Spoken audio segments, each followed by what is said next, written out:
আমার নাম জয়িতা পারিজাত। আমি ব্যাচেলার্সের জন্য ইটালিতে অ্যাপ্লাই করেছি 2024-25 সালে।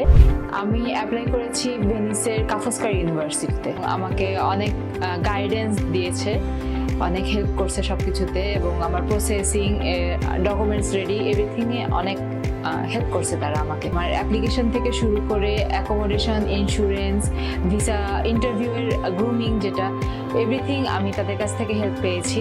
আমি ভিসা পেয়েছি সেপ্টেম্বরের 11 তারিখে। এর মাঝখানে সব রকমের ডকুমেন্টস এবং কাগজপত্র রেডি করা হয়েছে। এবং আমি ইউনিভার্সিটির যে ইউনিভার্সিটিতে যাচ্ছি সেটা হচ্ছে কা ফস্কারি ইউনিভার্সিটি। আমি আমার পছন্দ মতো সাবজেক্ট পেয়েছি এবং একটা খুবই সুন্দর শহরে পেয়েছি, ভেনিসের মতো একটা শহরে। এবং আমার ভিসা পেয়ে আমি অনেক বেশি খুশি।